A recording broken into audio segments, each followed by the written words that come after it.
adab of the Sahaba for the Prophet ﷺ is proverbial.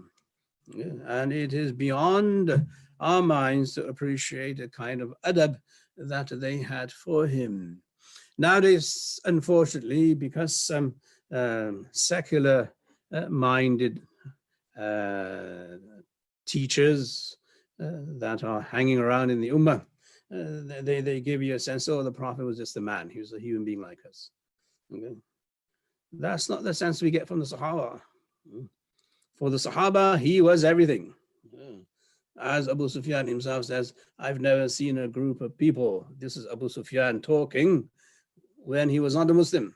I've never seen a group of people so dedicated to their leader, so much so that when he makes wudu, they're crowding around him to pick up the water that drips from his limbs and organs, and then they wash their faces with that dripping water.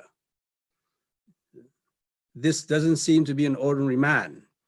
This is not the adab of someone who says he was just a man, like us, he made mistakes. Our deen comes from the Sahaba. Our understanding of the deen comes from the Sahaba. As Imam Ghazali rahimahullah quite succinctly put it, that al-Islam ma fahimathu al-ummah, that when you talk about Islam, it is what the ummah, meaning the Sahaba, understood.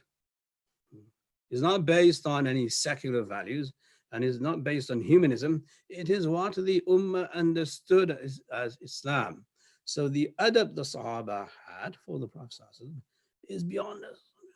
There's a story of Anas that the Prophet was sleeping somewhere, maybe in the afternoon, and as the sun is hot and he's perspiring, and as he wakes up, okay, the aunt of Anas radiallahu anhu takes all his sweat Mubarak, perspiration Mubarak from his body and puts it into a container. And the Prophet sallallahu alaihi wasallam is asking, why are you doing this? He says, because your perspiration, it is like perfume. It smells so good, and I want to preserve this. This doesn't seem to be, he's just a human being like us.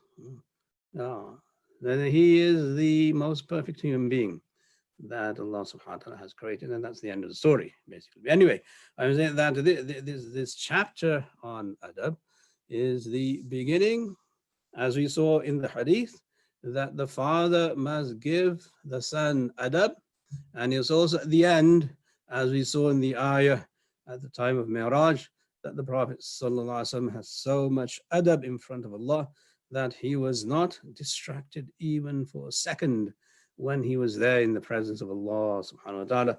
So adab is the beginning and adab is the end.